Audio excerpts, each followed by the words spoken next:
কিন্তু দেখা যায় আমরা রসুলকে ভালোবাসি না, আল্লাহকে ভালোবাসি না, রসুলের আদর্শকে ভালোবাসি না। যদি ভালোবাসতাম তাহলে আজকে ওই ফুটবল খেলোয়াড় নেইমার, মেসি, রোনাল্ডোর জন্য পাগল হইতাম না। কথা বলেন, তাহলে তাদের জন্য পাগল হইতাম না। আজকে যুবক সমাজ বিভ্রান্তের ভিতরে চলে গেছে। কিরকম ভাবে চলে গেছে জানেন? একটা যুবক আজ পর্যন্ত ফজরের নামাজ জামাতে আদায় করার জন্য মোবাইল ফোনে অ্যালার্ম দেয় নাই, দিছে? একটা যুবক আজ পর্যন্ত ফজরের নামাজ ধরার জন্য মোবাইল ফোনে অ্যালার্ম দেয় নাই। একটা যুবক আজ পর্যন্ত রসুলের সুন্নাত মানে নাই। কিন্তু সেই যুবক আজকে ওই মেসি, নেইমার ফুটবল খেলোয়াড়ের জন্য পাগল পারা হয়ে গেছে। ভোর 4টা বাজে ফুটবল খেলা, ফজরের নামাজে না আসে, ফুটবল খেলা দেখার জন্য মোবাইল ফোনে অ্যালার্ম দিয়ে ঘুমায়। আছে না নাই? আল্লাহকে সাক্ষী রেখে কথা বলবেন, আল্লাহ হতে পারে এই সাক্ষী দেওয়ার কারণে আপনার আমলনামার সকল গুনাহকে মাফ করে দিবে। আল্লাহকে সাক্ষী রেখে বলুন, আছে না নাই? সবাই বলেন, আছে না নাই? যেই যুবক আজ পর্যন্ত ফজরের নামাজ জামাতে পড়ার জন্য মোবাইল ফোনে অ্যালার্ম দিল না, সেই যুবক আজকে খেলা দেখার জন্য রাত 4:30 বাজে, 3টা বাজে অ্যালার্ম দিয়ে ঘুমায় ফুটবল খেলা দেখার জন্য। কারণ কি? কারণ সে খেলার পাগল হয়েছে, মেসি, নেইমারের ফুটবল খেলার পাগল হয়েছে, তাদের পাগল হয়েছে, তার জন্য তাদেরকে সাপোর্ট করে, তাদেরকে আইডল মানে, তাদের জন্য পাগল পারা হয়ে গিয়েছে, তাদের ফুটবল খেলা দেখার জন্য পাগল হয়ে গেছে। যদি কেউ রসুলের আদর্শ মানতো, তাকে যদি পাওয়ার চেষ্টা করতো, রসুলকে ভালোবাসতো, আল্লাহকে ভালোবাসতো, তাহলে কোনো যুবক আজকে বিনাবাজি থাকতো না। ফজরের সময় অ্যালার্ম দিয়ে ঘুমাইতো, কখন ফজর হবে, মসজিদে গিয়ে জামাতে নামাজ আদায় করব। কথা বলেন, কেন যুবক সমাজ আজকে বিভ্রান্ত ভিতরে চলে গিয়েছে? আপনি খেলা দেখবেন, আলহামদুলিল্লাহ দেখবেন, ভালো, কিন্তু খেলার জন্য এত পাগল হওয়া লাগবে কেন? যে ঘুম বাদ দিয়ে সারা রাত টিভির সামনে বসে থাকা লাগবে? খোদা না করুক যদি ওই সময় যদি আপনার মৃত্যু হয়ে যায়, তাহলে কি অবস্থা হবে? ওই সময় যদি আপনার মৃত্যুটা হয়ে যায়, মসজিদে নামাজ পড়তেছে, দোকানে ফুটবল খেলা জাগরি দিয়ে দেখতেছে, ওই সময় যদি কারো মৃত্যু হয়ে যায়, কি হবে? বিনা হিসাবে জান্নাত না জাহান্নাম? বেঈমান হয়ে আপনি মারা যাবেন তখন যদি আপনি মৃত্যুবরণ করেন। এক কথায়, ফেসবুকে দেখলাম আম গাছে উঠছে পতাকা টানানোর জন্য, সেখানে উঠে মার্ডার, মানে একদম শেষ, কারেন্টে ধরে। বলুন, এই কি আমাদের জীবন? আমরা কাদেরকে মানতে চেয়েছি? কাদের আদর্শ মানবো? আজকে আমরা কাদেরকে মানি? শেষ জমানায় কিন্তু দাজ্জাল বের হবে। দাজ্জাল কিন্তু সবাই অনুসরণ করবে। কেন? এখন বলতে পারেন, সবাই জানবে সেই লোকটা দাজ্জাল, এ খারাপ, দুশমন, তারপর তাকে কেন মানবে? যেরকম ভাবে আপনারা দেখতে পান বিড়ির গায়ে, সিগারেটের গায়ে কিন্তু ছবি দেওয়া থাকে, ধূমপান স্বাস্থ্যের জন্য ক্ষতিকর, ছবি লাগানো আছে, ক্যান্সারের ছবি দেওয়া থাকে, তারপর কিন্তু সেটা দেখেও খায় না? দাজ্জালের ফিতনা এরকম, সবাই জানবে এটা দাজ্জাল, এটা খারাপ মানুষ, তারপরও তার পিছনে অনুসরণ করবে তাকে। দাজ্জাল কিন্তু মানুষের মতো থাকবে এক জায়গায়, পুরো দেশকে, পুরো পৃথিবীকে শাসন করবে। কিরকম ভাবে? উদাহরণস্বরূপ বলতেছে, মেসি, নেইমার খেলার মতো। তারা খেলতেছে কোথায়? বসে। কোন দেশে বসে খেলে? আর পাগল পারা পুরো পৃথিবী। কথা বলেন, ঠিক এমনি ভাবেই দাজ্জাল দুনিয়াকে শাসন করবে। সে থাকবে এক জায়গায়, কিন্তু পুরো পৃথিবীকে সে রাজত্ব করে নেবে, শাসন করে নেবে। এরকম ভাবেই কি কমবো, কি বুঝাবো মানুষদেরকে? কি করার কথা আজকে আমাদেরকে, আর আমরা কি করি? কাদের ভক্ত হয়ে গেছি? যেখানে আল্লাহ বলেছে রসুলকে ভালোবাসতে, তাহলে আমি আল্লাহকে ভালোবাসবো, আর সেখানে আমরা মেসি, নেইমার ফুটবল খেলার পাগল হইতেছি। তাদের পাগল হই আমরা। তারা কি মুসলমান? তাদের ফিউচার সম্পর্কে জানেন? তাদের পিছনের হিস্ট্রি জানেন? তারা কি, যে নেইমার না মেসি আজ পর্যন্ত বিয়ে করে না, বিয়ে ছাড়াই 3টা সন্তানের বাবা। বলুন নাউজুবিল্লাহ। আর তাদেরকে আমরা নেতা মানি, আদর্শ মানি, তাদের জন্য আমরা পাগল হয়েছি। কিয়ামতের ময়দানে আল্লাহ রাব্বুল আলামিন বলবে, আসো তোমার নেতার সাথে আসো। তখন তুমি উঠবা ওই মেসি, নেইমারের সাথে, ফেরাউনের সাথে, কারণ তাদের ভক্ত ছিল, তাদের আদর্শ মানছো, তাদের মতো চুলের কাটিং দিছো, তাদের মতো গেঞ্জি পরেছো। নবীজির আদর্শ মানো নাই, নবীজির সুন্নতকে মানো নাই, আঁকড়ে ধরো নাই। কিয়ামতের ময়দানে কিন্তু তাদের মতোই উঠবা। তখন বলবে, তারা যেদিক যাইতেছো যাও, তাদের পিছে হাত ধরে আস্তে আস্তে তাদের সাথেই জাহান্নামে যাও। কোনো হিসাব হবে না তোমাদের। তোমরা দুনিয়ার জমিনে যাদেরকে তুমি আইডল মেনেছো, যাদের অনুসরণ করেছে যাও, তারা যেদিক যাইতেছে তুমি তার পিছে পিছে যাও, তোমাদের কোনো হিসাব না, বিনা হিসাবে তোমরা জাহান্নামে যাও। বলুন নাউজুবিল্লাহ। এই জন্য তাদের ভক্ত হয়ে যাবে না, তাদের পাগল হওয়া যাবে না, আপনার কিন্তু তাহলে ক্ষতিগ্রস্ত হবেন আপনি। যেখানে আমাদের উচিত ছিল কি, রাসূলের হাদিস বলেছেন, লা ইউমিনু আহাদুকুম হাত্তা আকুনা হাব্বা ইলাইহি বিওয়ালিদিহি ওয়া ওয়ালাদিহি ওয়ান নাসি আজমাইন। ততক্ষণ পর্যন্ত তুমি পরিপূর্ণ মুমিন হতে পারবে না, ইমানদার হতে পারবে না, যতক্ষণ পর্যন্ত তোমার সন্তান, আত্মীয় স্বজন, পরিবার, নিজের থেকে নবীকে বেশি নামাজতে পারবা, ততক্ষণ পর্যন্ত তুমি মুমিন হতে পারবা না। এখন এই গুণটা কাদের ভিতর আছে? বুকে হাত দিয়ে কি বলতে পারবে আমি আমার সন্তান, আত্মীয় স্বজন, বউ বাচ্চা, সংসারের থেকে, জীবনের থেকে, নিজের জীবনের থেকে, টাকা পয়সার থেকে আমি রাসূলকে বেশি ভালোবাসি? কে বলতে পারবে? পারবেন কেউ? কেউ বলতে পারবেন না। তাহলে বুঝুন আপনি মুমিন হতে পারলেন না।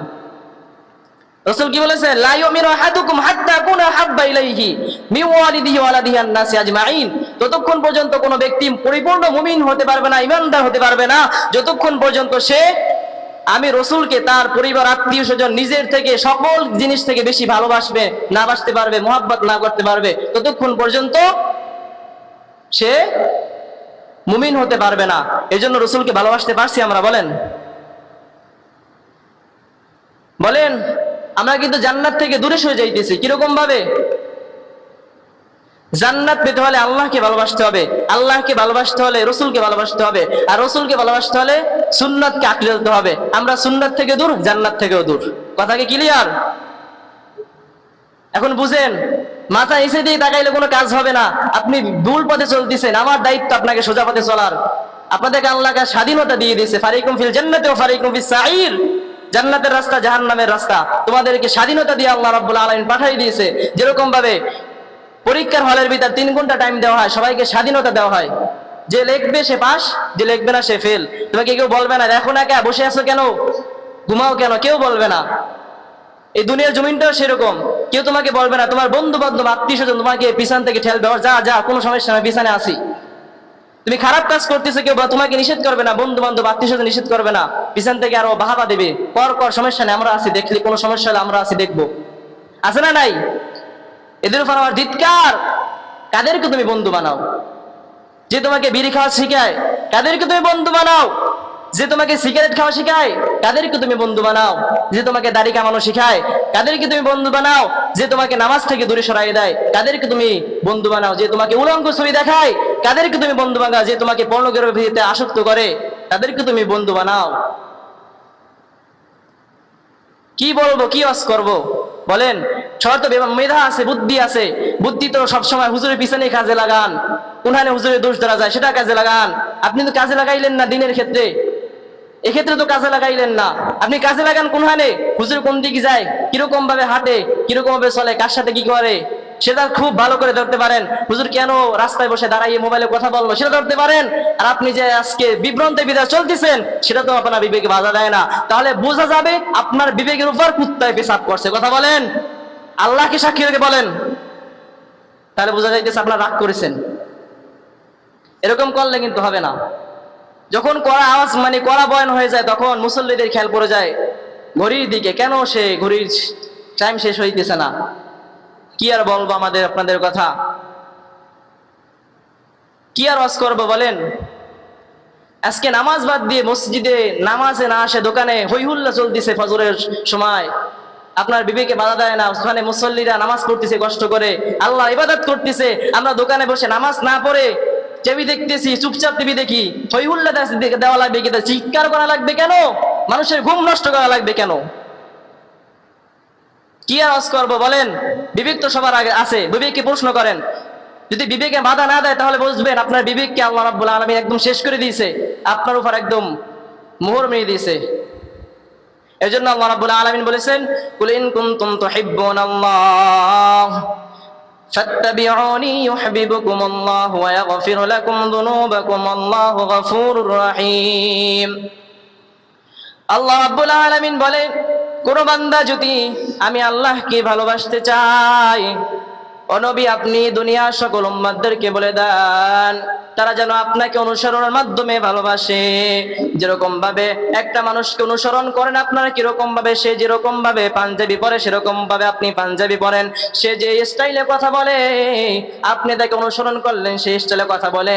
সে যে স্টাইলে হাঁটে সেরকম ভাবে দেখে দেখে আপনি হাঁটলেন, সেটাকেই বলে অনুসরণ করা। আপনার রাসূলকে কিরকম ভাবে অনুসরণ করবেন? রাসূল যেভাবে কথা বলেছে, রাস্তায় হেঁটেছে, যেভাবে নিজের জীবনকে চালাইছে, যেভাবে সুন্নাতকে মেনেছে, যেরকম ভাবে কথা বলেছে, কিরকম ভাবে মানুষের সাথে কথা বলবেন, সেটাই হলো রাসূলের আদর্শ সুন্নাত। ও বান্দা, তুমি যদি রাসূলের সুন্নাতকে মানতে পারো তাহলে নবীকে ভালোবাসার মাধ্যমে আল্লাহকে ভালোবাসা হবে। আর আল্লাহকে যদি ভালোবাসো তাহলে জান্নাতে যাওয়া তোমার জন্য সহজ হয়ে যাবে। আজকে আমরা রাসূলকে ভালোবাসতে পারি নাই, আমরা দুনিয়াকে ভালোবেসে ফেলেছি, দুনিয়ার পাগল হয়ে গিয়েছি, রাসূলকে ভালোবাসতে পারি নাই। রাসূলকে ভালোবাসছে সাহাবায়ে কেরাম, কিরকম ভাবে ভালোবাসছে জানো? রাসূলের জন্য পাগল ছিল, রাসূলের জন্য জীবন দিতেও এক মুহূর্ত দ্বিধা করে নাই। সাহাবায়ে কেরামের ইতিহাস পড়ো, যেই সাহাবায়ে কেরামরা দুনিয়ার জমিনে বসে জান্নাতের সার্টিফিকেট পেয়ে গিয়েছে, তারা কি আমাদের মতো এত আমল করছে নাকি? না। চিন্তা করেন, ওমরে ফারুক 27 বছর বয়সে ইসলাম গ্রহণ করেছে। তার আগে সে ছিল দুনিয়ার জমিনের সবথেকে পাপিষ্ট, নিকৃষ্ট, জাহান্নামের এক আসামি। কিন্তু নবীর সোহবতে গিয়ে নবীকে অনুসরণ করার মাধ্যমে অল্প বছরের মধ্যে এত আমল করেছে, ভালো আমল করেছে, আল্লাহ রাব্বুল আলামিন পছন্দ করে তাকে জান্নাতের সার্টিফিকেট দিয়ে দিয়েছে। এর জন্য ভাই, দুনিয়ার কারো অনুসরণ করা যাবে না, রাসূলের আদর্শকে অনুসরণ করতে হবে, রাসূলেরকে মুহাব্বত করতে হবে। যদি রাসূলকে মুহাব্বত করতে পারেন তাহলে আল্লাহ রাব্বুল আলামিন আপনাকেও জান্নাতি বলে ঘোষণা করে দিবে। কিরকম ভাবে রাসূলকে সাহাবায়ে কেরামরা মুহাব্বত করেছে দেখুন আমরা কি করি।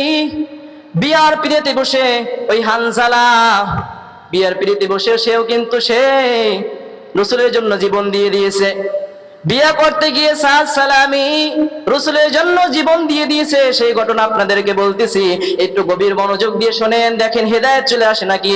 হানজালা, সাদ সালামি সবাই একসাথে বসা, রাসূলুল্লাহ সাল্লাল্লাহু আলাইহি ওয়াসাল্লাম সাদ সালামিকে ডাক দিয়ে বলতেছে, সাদ সালামি বিয়া করবা নাকি? খেয়াল করেন, সাদ সালামিকে বলতেছে, সাদ তুমি বিয়া করবে নাকি? সাদ সালামি ডাক দিয়ে বলতেছে, ইয়া রাসূলুল্লাহ আমাকে কি আবার বিবাহ করবে? আমি মক্কার মদিনার জমিনের একদম আমার মানে কোনো সম্পদ নেই আমার। আমি যদি এত দেখতে কালো, দুনিয়ার জমিনে সবচেয়ে কালো ছিল বিলাল, ওই বিলালের পরে যে লোকটা কালো ছিল সে হলো সাদ সালামি। ওই সাদ সালামি এত পরিমাণ কালো ছিল বলার বাইরে, আমাদের হাতটা কিন্তু পর্যন্ত হাতের তালু সাদা, কালো মানুষ কিন্তু তারপরে হাতের তালু সাদা থাকে, কিন্তু সাদ সালামি এত কালো তার হাতের তালু পর্যন্ত কালো।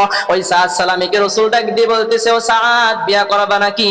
রাসূলুল্লাহ বলতেছে, এখন সাদ সালামি ডাক দিয়ে বলতেছে, ইয়া রাসূলুল্লাহ আমার কোনো অর্থ সম্পদ নাই, দেখতে সুন্দর না, আমাকে কি আবার বিবাহ করবে? রাসূলুল্লাহ ডাক দিয়ে বলতেছে, ও সাদ তুমি চিন্তা করিও না, আমি রাসূল যদি তোমার ঘটক হয়ে যায়, তোমার বিবাহ বন্ধনের জন্য ব্যবস্থা করি, তুমি কি খুশি হবা? সাদ সালামি ডাক দিয়ে বলতেছে, ইয়া রাসূলুল্লাহ আপনার যার যে আপনি যেটাই করতে পারেন সেটাই আলহামদুলিল্লাহ।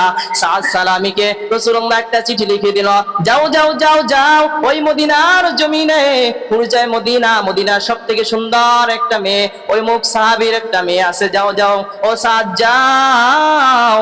ওই সাহাব যখন এই কথা বলল, যাও তুমি ওই সাহাবীর কাছে চলে যাও, ওই সাহাবীকে গিয়ে বলবা আমি নবী তোমাকে পাঠাইছি তার মেয়ের সাথে তোমাকে বিবাহ দেওয়ার জন্য। যখন এরকম ভাবে একটা চিঠি লিখে চিরকুট লিখে সাদ সালামিকে পাঠানো হলো, সাদ সালামি খুশি মনে বাড়ির ভিতর যখন প্রবেশ করলো, গিয়ে বলতেছে, আসসালামু আলাইকুম ইয়া আহলাল বাইত। বাড়ি থেকে ওই সাহাবী বের হয়ে আসলো, বলতেছে তুমি কে? বলতেছে আমি সাদ সালামি, আমি রাসূলের এক সাহাবী। কেন আসছো? বলতেছে এই চিরকুটটা পড়েন। ওই চিরকুটটা হাতে দিয়ে যখন পড়তেছে, এখন ওই সাহাবী বিভ্রান্তের ভিতরে চলে যাইতেছে। ওই চিরকুটে লেখা আছে, ও সাহাবী আমি রাসূল এই যে সাহাবীকে পাঠাইছে, সাদকে পাঠাইছি, এই যুবককে তোমার কাছে পাঠাইছি। এই যুবক শুধু তোমার কাছে পাঠাই নাই, কারণ তোমাকে পাঠাইছি তোমার যে কন্যাটাকে আছে এই সাহাবীর সাথে তুমি তার বিবাহ দেবা। ওই সাহাবী এখন বিভ্রান্তের সুবিধা পড়ে গেল। ওই সাহাবী একবার তার মেয়ের দিকে তাকায় আর একবার ওই যুবকের দিকে তাকায় দেখতেছে মেয়ের সাথে যে ওই যুবকের সাথে কোনো মিল নাই। ওই মেয়ে হলো মদিনার জমিনের একমাত্র সুন্দরী নারী, আর ওই যুবক হলো মদিনার জমিনের একমাত্র কুৎসিত যুবক, কালো দেখতে যুবক। ওই যুবকটা হাসি মনে যখন বাড়িতে প্রবেশ করে তাকে বলল, সে ডাক দিয়ে বলতেছে, না না না, আমি পারবো না, তোমার কাছে আমার মেয়ে বিবাহ দিতে পারবো না। সাদ সালামি এখন মনে কষ্ট নিয়ে বাড়ি থেকে বের হয়ে গেল। এখন তার মেয়ে জানলা থেকে এই দৃশ্য দেখে তার বাবাকে ডাক দিয়ে বলতেছে, বাবা কি হয়েছে ঘটনা আমি কিছুই বুঝতে পারলাম না। আসার সময় দেখলাম ওই যুবকটা হাসি মনে হাসতে হাসতে বাড়ির ভিতরে প্রবেশ করেছে। ও বাবা তোমার সাথে কি এমন কথা হয়েছে? আবার যাওয়ার সময় দেখতেছি দুঃখ মনে নিয়ে কষ্ট মনে নিয়ে কাঁদতে কাঁদতে যাইতেছে। ও বাবা আমাকে একটু বলো তোমাদের মধ্যে কি তখন হয়েছে, কি কথা হয়েছে, আমাকে একটু বলো, খুলে বলো। কেন যুবকটা হাসতে হাসতে আসে আবার বের হয়ে যাওয়ার সময় কান্না করতে করতে বের হয়ে গিয়েছে। তখন ওই বাবা ডাক দিয়ে মেয়েকে বলতেছে, ও মেয়ে শোনো, ওই যে সাহাবী আসছিল সাদ, ওই সাদ আসছিল তোমাকে বিবাহ করার জন্য, রাসূল পাঠাইছে। এখন আমি তোমার চেহারার দিকে তাকায় তার সাথে কোনো মিল নাই, তার জন্য তাকে বিদায় করে দিয়েছি। ওই মেয়েটা তার বাবাকে ডাক দিয়ে বলতেছে, বাবা আমার কোনো আপত্তি নাই, যতক্ষণ পর্যন্ত যখনই রাসূলুল্লাহ বলেছে তখন আমি রাজি। বাবা তাকে তুমি ডাক দাও, ওই যুবককে তুমি ডাকে আনো, আমার কোনো আপত্তি নাই।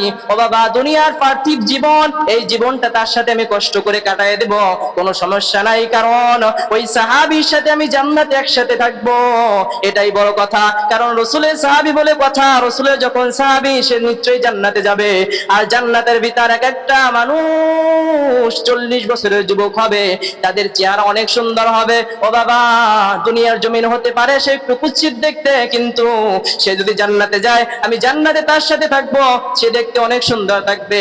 ও বাবা আমার কোনো আপত্তি নেই, আমার কোনো আপত্তি নাই, তাকে তুমি ডেকে আনো। যখন এই কথা বললো সাদকে লোক দেখে ডেকে আনা হলো। সাদ খুশি মনে যখন তাকে বিবাহ করার জন্য যখন রাজি হলো, তার বাবা বলতেছে, তখন তুমি বিবাহ করবো, যাও বাজার থেকে পয়নামা কিনে আসো, তোমার বিবাহ বিকালে দেওয়া হবে। একটু গভীর মনোযোগ দিয়ে শুনেন রে বাবা। যখন এই কথা বললো ওই সাদ সালামি এখন বাজারের দিকে যাইতেছে, খেয়াল করেন বাজারে যাইতেছে বিবাহের পয়নামা কেনার জন্য। যখন বাজারে যায়, বাজারে গিয়ে যখন বিবাহের জন্য পোশাক কিনলো, টুপি কিনলো, পয়নামা কিনে এখন শুনতেছে বাজারের মধ্যে কে যেন স্লোগান দিয়ে বলতেছে, কে যাবা যুদ্ধের ময়দানে, নবীকে নবী যা গিয়েছে যুদ্ধের ময়দানে যেতে হবে, কে আসো যুদ্ধের ময়দানে যাবা। ওই সাদ সালামি নবীর প্রেমে এত পাগল ছিল, বিবাহ সব বাদ দিয়ে পয়নামা দোকানে ফেরত দিয়ে বলতেছে, ও দোকানদার ভাই এই পয়নামা তুমি ফিরিয়ে নাও, এই টুপি তুমি ফিরিয়ে নাও, এই পাঞ্জাবি তুমি ফিরিয়ে নাও, আমার কোনো কিছু দরকার নাই, দাও দাও দাও আমাকে একটা ঢাল, একটা তরবারি দাও, আমি যুদ্ধের ময়দানে যাব, কারণ রাসূল ডাক দিয়েছে। ও দোকানদার ভাই সব ফিরিয়ে, তুমি আমাকে একটা তরবারি একটা ঢাল দাও। যখন এই কথা বলে ঢাল তরবারি নিয়ে ওই সাদ সালামি বিবাহ থেকে বাতিল হয়ে বিবাহকে ক্যান্সেল করে যুদ্ধের ময়দানে গিয়ে শহীদ হয়ে গিয়েছে। আর আমরা কি করি, আমরা কি পারতাম? নবীর সাহাবী কিরকম ভাবে বিবাহ বাদ দিয়ে নবীর প্রেমে পাগল হয়ে যুদ্ধের ময়দানে গিয়ে শহীদ হয়েছে। রাসূলুল্লাহ সাল্লাল্লাহু আলাইহি ওয়াসাল্লামের কাছে আল্লাহ ওহী পাঠিয়ে দিলেন, জানাই দিলেন, ইয়া রাসূলুল্লাহ আপনি যে সাহাবী হানজালাকে বিবাহের জন্য পাঠাইছেন, ওই হানজালা বিবাহ থেকে ব্যতিক্রম করে যুদ্ধের ময়দানে গিয়ে শহীদ হয়েছে। ও নবী জান জান তাকে আপনি দাফন দিয়ে দেন। রাসূলুল্লাহ সাল্লাল্লাহু আলাইহি ওয়াসাল্লাম এখন যুদ্ধের ময়দানে গিয়ে যুদ্ধের শেষে খোঁজ করতেছে, সাদ সালামি কই, সাদ সালামি কই, এখনো কোনো আনে খুঁজে পাইতেছে না। এখন দেখতেছে এক পাশে কিনারায় ভোট হয়ে পড়ে আছে সাদ সালামি, দেখে কোনো চেনার মতো তো নাই, হুঁশ নাই, মুখের গালে মুখে অনেক রক্ত মাখা। তখন দেখে বলতেছে, রাসূল কাঁদতেছে, ও সাহাবায়ে কেরাম দেখো আমার সাদ আমার জন্য পাগল হয়ে বিবাহ বাদ দিয়ে আমার জন্য যুদ্ধের ময়দানে এসে শহীদ হয়ে গিয়েছে। ও সাদ তুমি এটা কি করলা? তুমি পারতা যুদ্ধে না এসে তুমি বিবাহ করতে, কিন্তু আমার প্রেমে পাগল হইয়া তুমি বিবাহ বন্ধন বাবদ্ধ বাদ দিয়ে তুমি যুদ্ধের ময়দানে এসে শহীদ হয়েছো। আল্লাহ রাব্বুল আলামিন তাকে জান্নাতি বলে ঘোষণা করে দিয়েছে। এমন সময় হঠাৎ দেখতেছে একটা কন্যা দৌড় দিয়ে যুদ্ধের ময়দানে এসে খুঁজতেছে আর তালাশ করতেছে। তখন রাসূলুল্লাহ ডাক দিয়ে বলতেছে, ও কন্যা তুমি কে? তুমি কেন পাগলের মতো ছোটাছুটি করতেছো? তখন ওই কন্যা ডাক দিয়ে বলতেছে, তখন রাসূলের সাথে এই চিঠিটা দিয়ে বলতেছে, রাসূল এটা হলো আপনার দেওয়া সেই চিঠি, আর আমি খুঁজতেছি সাদ সালামীকে, কারণ সে বিবাহ বাদ দিয়ে যুদ্ধের ময়দানে সে শহীদ হয়েছে। ইয়া রাসূলুল্লাহ, আপনাকে আমি জানায়া দিই, এই দুনিয়ার জমিনে যতদিন বেঁচে থাকবো আমি কোনো আর স্বামী গ্রহণ করব না। এই সাদকে আমি স্বামী হিসেবে গ্রহণ করে নিলাম, আমি আর কোনো স্বামী গ্রহণ করব না। আমি জীবনের শেষ অংশটা, বাকি অংশটা আমি এরকম একলা কাটাইয়া দেব। আর আমরা কি করি? আমরা কি সেই নবীর পাগল হতে পারছি? না না না, পাগল হতে পারি নাই। আমরা দুনিয়ার পাগল হয়েছি, দুনিয়ার সকলের মানুষের পাগল হয়েছি, নায়ক গায়িকাদের পাগল হয়েছি, মেসি ফুটবলারদের পাগল হয়েছি। এজন্য তাদের পাগল হওয়া যাবে না। তাদের পাগল হইলে আপনি কিন্তু গাফেল হবেন। আপনি খেলা দেখেন ভালো, এত পাগল হওয়া লাগবে গীতে? আপনি মসজিদ মাদ্রাসা দান করার সময়, আল্লাহ ঘরে দান করার সময় পকেট থেকে 10 টাকা যুবকের বের হয় না। ব্যানার বানানোর সময় 100, 150, 500 টাকা বের হয়, আছে না নাই? যেখানে মসজিদ মাদ্রাসায় দান করতে রাসূল নির্দেশ দিয়েছে, আল্লাহ নির্দেশ দিয়েছে, সেখানে সেই ব্যতিক্রম করে আপনি দুনিয়ার বেঈমান ইহুদিদের 5টা গোলাম হয়ে তাদের গোলামি করে তাদের জন্য ব্যানার বানান। আপনার মতো কপাল পরান নাই। আল্লাহ রাব্বুল আলামিন সবাইকে বুঝার তৌফিক দান করে, সকলে বলে আমিন।